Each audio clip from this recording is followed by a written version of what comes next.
Yo les trashers, vous ne le saviez peut-être pas, mais il n'y a pas que les guerres qui ont ébranlé la planète. Il y a des hommes qui, depuis leur chambre et munis d'un simple ordinateur, ont mis en péril la stabilité du monde. Leurs intentions sont inconnues, mais les conséquences de leurs actes ont mis en déroute les plus grandes puissances gouvernementales. Aucun mot de passe, aucune sécurité ne leur résiste, Internet est leur terrain de jeu. Avec l'ère du tout numérique, le hacking devient une problématique de plus en plus récurrente. C'est un sujet qui me passionne, alors je vais vous présenter les 6 hackers les plus mystérieux et dangereux au monde. Jonathan James. On commence par une légende. Jonathan James, aka Comrade, n'avait que 15 ans, mais il ne manquait pas de talent. Il commença par hacker un central téléphonique complet ainsi que l'université de Miami. Mais ce piratage aura peu de conséquences. Là où ça commence à chauffer pour lui, c'est quand il s'est introduit sur l'intranet de l'armée américaine. Plus précisément, l'organisation gouvernementale chargée des menaces nucléaires, bactériologiques ou des invasions étrangères. Le truc banal quoi. Sur le coup, ça paraît déjà bien badass, mais c'est pas tout. À 16 ans, ce type a non seulement réussi à s'introduire dans les données confidentielles de la NASA, mais il a aussi réussi à obtenir le code source de la Station Spatiale Internationale. Oh putain. Il a ainsi pu accéder au système qui permettait, juste comme ça, de contrôler l'humidité ou la température à bord du vaisseau. Il aurait pu tuer tout le monde. Mais c'est pas tout. La machine avec laquelle il a réussi tous ses piratages n'était autre qu'un vieux Pentium. Respect. Ce piratage de la NASA a causé d'énormes problèmes en interne et qui força l'institution à fermer ses portes pendant environ 3 semaines, causant des pertes financières énormes. Et tant qu'à parler d'argent, ce jeune gars a aussi dérobé des logiciels privés utilisés dans les institutions gouvernementales dont le coût est estimé à 1,7 million de dollars. James se fera arrêter 1 an plus tard, prendra 6 mois de prison et ne pourra plus approcher un ordinateur. Il aurait dû normalement écoper de 10 ans de tôle, mais son jeune âge fit reconsidérer la question au juge. Malheureusement, James ne se remettra jamais de cette arrestation. Il sera accusé par la suite d'être le responsable du vol de plus de 45 millions de données bancaires. Sauf que pour le coup, ce n'était pas lui. Peu à peu, il sombrera dans une dépression destructrice qui le conduira jusqu'au suicide. Une balle dans la tête en 2008, parce qu'il vivait dans la peur constante d'être accusé à tort. Triste fin pour un hacker et un informaticien aux capacités si brillantes. Max Headroom. En 1986, sur la chaîne HBO vers minuit 30, le film alors diffusé se stoppe mystérieusement et ne laisse plus qu'apparaître des bandes colorées ainsi qu'un message. Bonsoir HBO, de la part de Captain Midnight, 12 $ par mois, hors de question, c'est l'heure du spectacle, chaîne TV, méfie-toi. Mais en 1987 intervient le Max Headroom Accident. Le 22 novembre, la chaîne WGN est victime d'une intrusion. Le journal se stoppe brutalement et ne laisse plus qu'apparaître une image noire. Puis un homme apparaît à l'écran. Pendant environ 15 secondes, il porte un masque de Max Headroom devant un fond métal psychédélique. Flippant, l'homme ne dit rien. Nous ne pouvons qu'entendre des bruits parasites très stressants. Quelques heures plus tard, c'est la chaîne WWTV qui se fera à son tour pirater. Lors d'un épisode de Doctor Who, la diffusion s'interrompt brusquement. Notre homme réapparaît alors, hurlant avec une voix modifiée des insultes envers les journalistes, chantant des thèmes de dessins animés et dansant de manière flippante. Après plusieurs secondes, il finit fesses à l'air et se fait fouetter par une femme. Puis la série reprend comme si de rien n'était. Le lendemain, la chaîne CBS s'empare de l'affaire, ouvre une enquête au FBI pour arrêter ce pirate. L'homme ne sera jamais retrouvé et ses motivations resteront sans nul doute inconnues. Kevin Mitnick. Kevin Mitnick, surnommé le Condor, commence sa carrière de pirate au milieu des années 80. Il va s'introduire avec 2 amis dans un central téléphonique pour y dérober tout un tas de choses confidentielles. Code d'accès de bureau, données téléphoniques des abonnés, ainsi que le manuel d'instruction du système central. Il se fera arrêter une première fois en 1987 pour fraude sur carte de crédit. Un peu plus tard, Mitnick se fera arrêter par le FBI pour avoir tenté d'hacker le code source du système d'exploitation VMS. Il purgera une peine d'1 an de prison, mais dès sa sortie, il se remit au piratage et le FBI sur le dos. Et là, pas question de se faire avoir une seconde fois. Mitnick se barre. Le FBI venu pour l'arrêter trouvera sa demeure vide. Et c'est là que notre homme commence sa légendaire traque qui durera 2 ans.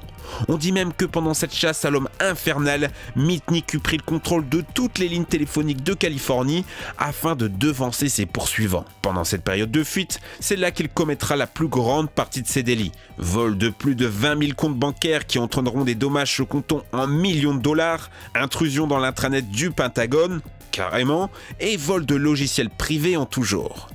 Sa grande erreur et qui conduira à son arrestation, c'est le hack du PC d'un autre hacker nommé Shinomura. Il s'alliera alors avec le FBI pour traquer et arrêter Kevin. Bien qu'il ait été sur la liste des 10 criminels les plus recherchés au monde, il ne passera que 5 ans de sa vie en prison. Aujourd'hui, il est consultant célèbre en sécurité informatique. Le bureau 121. Envolons-nous maintenant vers le pays le plus fermé au monde, la Corée du Nord. Le bureau 121 n'est pas un hacker à proprement parler, mais plutôt une cyberarmée surentraînée. Un Nord-Coréen en exil déclare à lui-même que la Corée du Nord est très active en cyberguerre et que ses capacités ont largement été sous-estimées. Ce qui est paradoxal.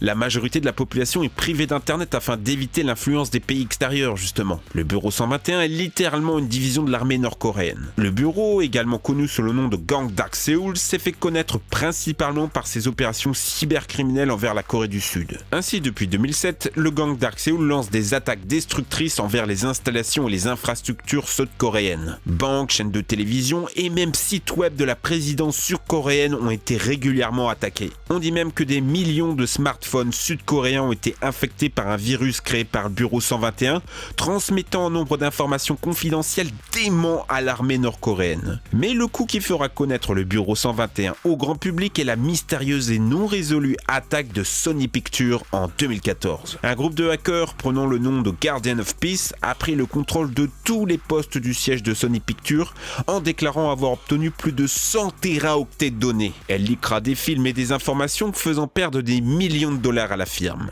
En cause, le film The Interview parodiant Kim Jong-il et qui devait sortir quelques jours avant. Sony renoncera à sa sortie sous le poids des menaces, mais finalement le fera puisque le mal était fait. Adrian Lamo. Ce hacker est connu pour avoir infiltré les réseaux de grandes entreprises américaines comme Yahoo, New York Times, Google et même Microsoft. Pour réussir une telle performance, vous devez certainement vous dire « Putain, il doit avoir un setup de malade !» Que nini. Adrien Lamo était surnommé le hacker sans abri car il commettait ses méfaits depuis des points d'accès Wi-Fi dans les cafés et les bibliothèques. Son activité de hacker avait été mise à jour lorsqu'il avait piraté le Times et s'était permis d'ajouter son nom à leur base de données. Pas très malin. Il avait également été invité à la télévision où on lui avait demandé une démonstration. En moins de 5 minutes et tout ça en direct, il prendra le contrôle du réseau interne de la chaîne avec une facilité déconcertante. En 2010, un nouveau scandale éclate pour Adrian. Il est impliqué dans l'un des plus grands scandales de la décennie, l'affaire Wikileaks. Petit rappel, Wikileaks dévoile au grand public tout un tas de documents secret défense. Et pour vous dire, les autorités ne rigolent pas. Mais alors, pas du tout. Une fois dans les griffes du gouvernement, Adrian trahira les siens. Il dénoncera Chesley Manning, une hackeuse à l'origine de Wikileaks et qui a failli être condamnée à mort.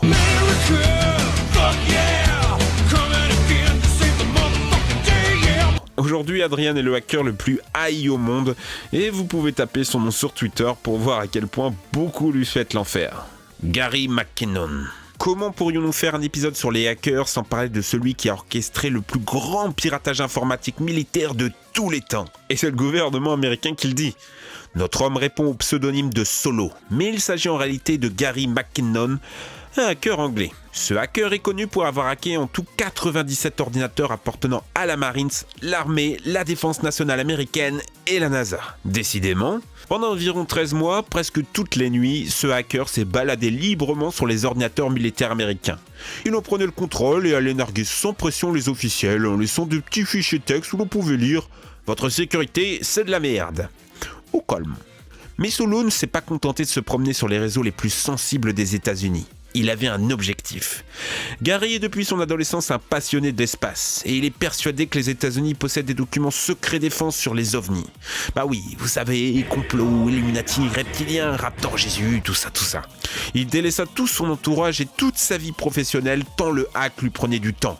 Il ne trouva pas grand-chose et il dit lui-même que 99% du temps, rien d'intéressant n'était trouvé. Mais le 1% restant contient des informations auxquelles on ne peut pas rester insensible. Tout ce que je vais vous raconter maintenant, c'est l'histoire qu'il a racontée. Je vous laisse donc prendre ça avec des pincettes. Préparez-vous, ça envoie du lourd. Pendant son infiltration, il trouva des documents concernant une certaine Dora Haar, qui avait parlé d'une unité dans le bâtiment 8 du centre spatial Johnston Houston. Cette unité avait des employés qui passaient leur journée à retoucher des photos d'ovnis prises dans le ciel terrestre. Ils y gommaient toute présence étrange, puis revendaient leurs photos à des universités. Solo réussit tant bien que mal à s'introduire dans les données informatiques de ce bâtiment si spécial.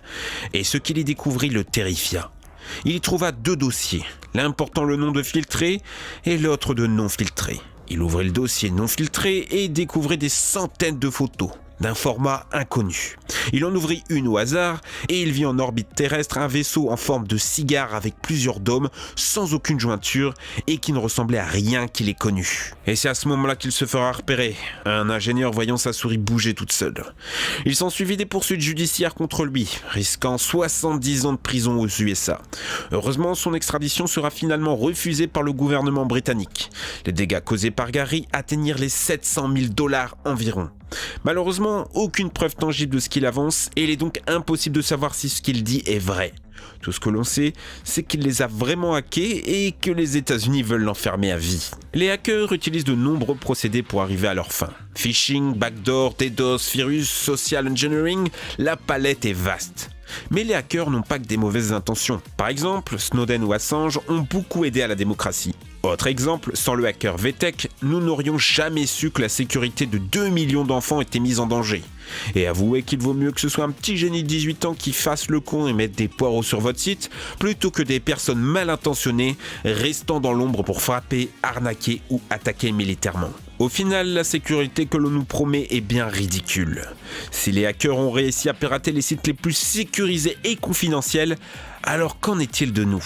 Sommes-nous vraiment en sécurité ? Parce qu'ici on a parlé des hackers, mais nous aurions pu parler des hacks. Parce que des hacks dangereux et mystérieux, il y en a beaucoup. Des vols de plans d'armes, des arnaques à la carte bancaire, des ordinateurs infiltrés partout dans le monde. C'est terrifiant.